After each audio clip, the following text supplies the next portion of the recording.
Here's what happens when America's most polarizing figure crashes the country's biggest tennis party, and the results will make you question everything about celebrity culture in sports. The atmosphere at Sunday's US Open men's final became a lightning rod for political tension when Donald Trump made his grand entrance, creating a spectacle that overshadowed even the championship match itself. But here's where it gets controversial.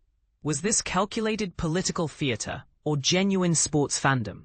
As the former president stood for the national anthem during Sunday's final, Arthur Ashe Stadium transformed into a microcosm of America's deep divisions.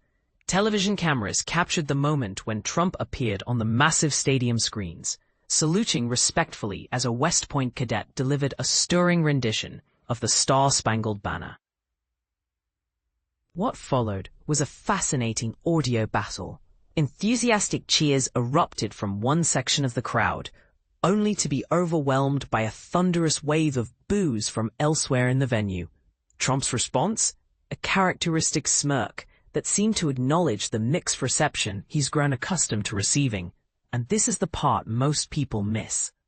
When the cameras found him again after the first set changeover, they lingered longer than usual, as if the broadcast team couldn't resist showcasing the crowd's prolonged negative reaction until finally cutting away from the uncomfortable scene.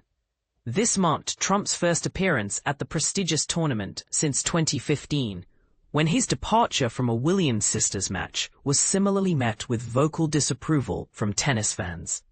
Rolex had extended the invitation to this year's final, positioning him in a luxury suite adjacent to the winner's trophy, surrounded by an entourage of family members and former cabinet officials.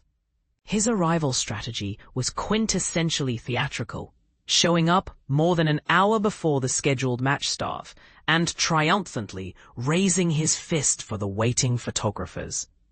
But here's what really got fans frustrated.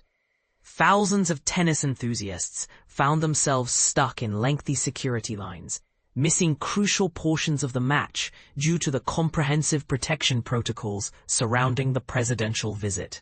Nearly 45 minutes into what should have been a packed stadium experience, significant sections remained noticeably empty, while Carlos Alcaraz had already secured a commanding 6-2 first-set advantage over Jannik Sinner. The Secret Service later issued a statement acknowledging that their comprehensive effort to ensure presidential security may have contributed to delays for attendees. Translation: regular fans paid premium prices for tickets, only to miss the action because of one man's security requirements. For Trump, this US Open appearance represented something of a nostalgic homecoming. During his pre-political celebrity years, he was a tournament fixture, positioning himself as New York's ultimate power player, who could outshine any Hollywood A-lister in attendance.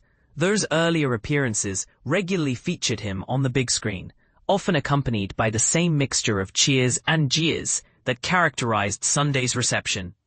However, everything changed after his explosive 2015 presidential campaign launch, where his inflammatory comments about immigrants and international allies fundamentally shifted New York's perception of the former real estate mogul.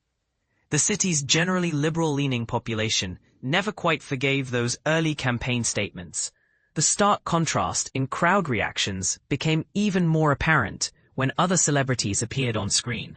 During a second-set changeover, cameras panned to Bruce Springsteen, ironically one of Trump's most vocal critics, and the stadium erupted in genuinely enthusiastic applause. The difference was unmistakable and probably stung. And this is the part most people miss about the media coverage. The U.S. Tennis Association had actually sent explicit requests to broadcasters asking them not to show crowd reactions to Trump's presence. Despite these behind-the-scenes efforts at damage control, ESPN still briefly aired the anthem moment, suggesting even sports networks struggle with balancing journalistic integrity against organizational preferences. Outside the tournament grounds, the political theater continued with a small but vocal group of protesters making their positions crystal clear.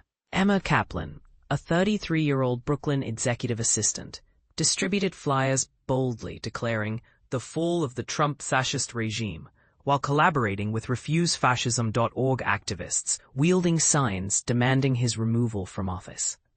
The crowd's reactions to these protesters revealed America's divisions in miniature. Some fans offered subtle nods of agreement, while others made their opposing views equally apparent. "Oh, my bad. I voted for him." One supporter muttered dismissively as he passed the demonstration. Kaplan remained undeterred by the mixed reactions, explaining her perspective with conviction. "Trump has historically been booed here, and he should be booed everywhere he goes. On November 5th, we're calling for millions of people to flood Washington, D.C. They might try to silence our boos, but they can't silence our rage." But here's the million-dollar question that nobody wants to address. Should sports venues become political battlegrounds, or do athletes and fans deserve neutral spaces free from partisan drama? When celebrities and politicians attend sporting events, are they fair game for public criticism? Or should there be some kind of unwritten courtesy rule? What's your take on this situation? Do you think Trump's presence enhanced or diminished the US Open experience for regular tennis fans? Should the USTA have been more transparent about potential security delays when selling tickets? And most controversially, is it appropriate for sports organizations to try controlling how broadcasters cover political figures in attendance? Drop your thoughts in the comments below, because this debate is far from over, and your perspective matters in this ongoing conversation about where politics belongs in American sports culture.